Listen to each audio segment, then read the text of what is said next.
my god, what if I insert my tampon up the pee hole? One thing leads to another and you just do it. Oh, urethra. Yes, your urethra. Hi besties, welcome back to my channel. We are doing another TMI girl talk video. You all sent in some very spicy questions that you're too afraid to ask your mom or your friends, and I will be answering them all here today. I feel like I say this in every video, but this week's questions are genuinely so good. I'm so excited that you guys are trusting me to answer these for you. Let's just get into it. First question, is doing it back there worth it for him and her? If you don't know what the back door is, it's when you do sexy time and they would do it where you do number 2. If you like it as the girl who is taking it, then go ahead. But don't do it if you don't like it. Not even for the pleasure of a man. It's not going to be an enjoyable experience if both the man and the woman don't mutually enjoy it. So only do if you like it. I don't care how many times a man has asked you to do it. You say no. I personally have never done that. No. I already have a hard time pooping. I'm not trying to make it worse. Next question. What is the girl supposed to do when a guy is busy doing it? You're just supposed to enjoy it. I mean, that's what being intimate with someone is about. If you feel like you are just not enjoying it at all, tell your partner, hey, maybe we can do this or try this instead. You don't want to just lie there and be like, when is this over? I used to do that. But the more you get comfortable with someone doing it, you can start maybe doing different positions, adding a little spicy talk if you want. It's really up to you. Does having big boobs make you more attractive? I don't think it makes you more or less attractive. It's really up to you if like that's what you like. It really depends on the day. It depends on personal preference. Beauty standards is very different for everyone. I feel peer pressure to take part of hookup culture. How do I stop feeling like I have to do it? When I was in college, everyone was hooking up, everyone was going on dating apps, and I kind of fell into that just because when you are at that age, it's so easy to be influenced, and I understand that saying no is very hard, but you really have to tap into, does this make me feel good? And really ask yourself, why am I doing this? But also, I feel like the big influences in my life that made me hook up a lot in college was the environment I put myself in and the friends I surrounded myself with. Make sure you are surrounding yourself with friends who aren't peer pressuring you. Is getting bored in a relationship okay? Especially when you're in a long-term relationship, of course, life is quote unquote boring, but it's important to understand what it is that's causing you to feel bored and then find a way to kind of spice up the relationship. So me and my boyfriend will do weekly date nights. We'll either do something that we just really enjoy together or we'll try something new. So to sum it up, it's okay for a relationship to get quote unquote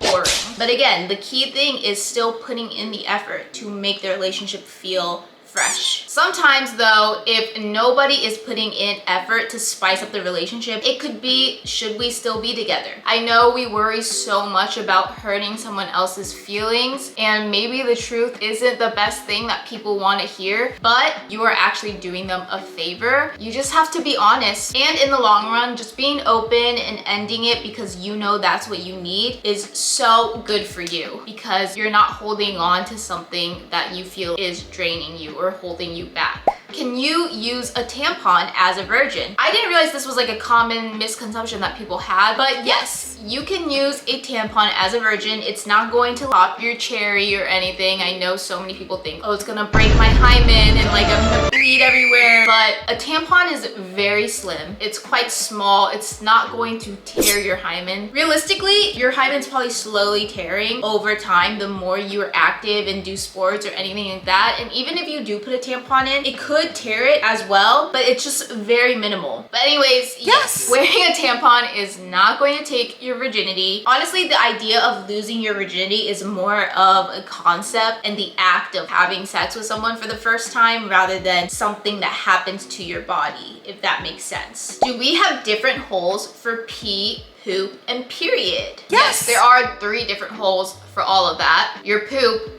comes out of your butthole. Your pee comes out of your urethra, which is a very tiny hole down there. And then your period blood comes out of the vaginal opening, which is also where you put the tampon in. I already know so many people are gonna be like, oh my god, what if I insert my tampon up the pee hole? You won't, okay? It's very small. How do you make the first time hurt a little bit less? this. Everyone's pain tolerance that they're going to feel is going to be completely different depending on the size of whatever is going up in there and just how relaxed your body is. So if you want it to hurt less, you need to make sure you are doing it with someone who makes you feel very safe, very comfortable. The first time is always going to feel a little bit weird and you're going to be tense, but if you are so tense, that thing's not even gonna go up. It's gonna be closed down there and it's not gonna let anything enter. So you need to listen to your body. Make sure your body feels as relaxed as possible. And there are different positions that can make it hurt more. So maybe changing up the position as well. You also should be communicating with your partner if you want them to slow down. You know, this is why I say solo pleasure is important, because you kind of get your body a little bit more comfortable to it. What is the best birth control method? This very much depends on what you're looking for when it comes to birth control. Is it to prevent pregnancy? Is it for your acne and your hormones? Is it to regulate your period? I know some people use birth control for endometriosis. So it depends. And sometimes it does take some experimentation with different types of birth controls. I am not a fan of birth control. I have talked about how bad my experience with birth control was. I just was breaking out like crazy and gaining so much weight and I just didn't feel the best. That was the pill for me. But I also have friends who are on the pill and they love it. Different types of birth control pills have different effects on people. I just felt like it was very unnatural to my body and I wasn't a fan. I have friends who have an IUD. There's also the patch, which is like a very low maintenance thing. You kind of just wear it and you change it out like once a month. You should definitely do your research on which ones work the best for you, and you might have to do like trial and error. So it's up to you. What do I do about discharge? I mean, discharge is gonna happen. There's not really much you can do about it. Your discharge in general helps clean out the vagina. Monitor the color and the smell and the texture and you're good. I know some people worry like, oh, if I have so much discharge and you want to not leak. A panty liner could be good. I will say be cautious about like how often you're using panty liners, just because that material can trap up the moisture down there and cause even more bacteria and just dryness in the area. I've talked about this a long time ago, but there is something that I call the kitty cover, which is really a camel toe cover, but it's also a good way to not leak. If you're someone with like a heavy discharge like I am, I always wear it when I go to the gym, because when I sweat, that's when the most discharge comes out. So wearing the camel toe cover definitely helps. The material is not like a panty liner and you kind of just like insert it under your underwear. It's very easy to wash. Is it normal to have blackheads down there? That is completely normal. Every month when I go get waxed, they will literally take those babies out. Make sure you're using a clean razor every time. You are exfoliating gently down there and you are not using anything with a lot of fragrance down there. I like using a fragrance-free sensitive skin body wash for that area. But if you do get them, that doesn't mean you're unhygienic. How frequently are you supposed to shave? This is truly personal preference depending on the season, how much body hair you have. You also don't have to shave at all if you don't want to. I personally have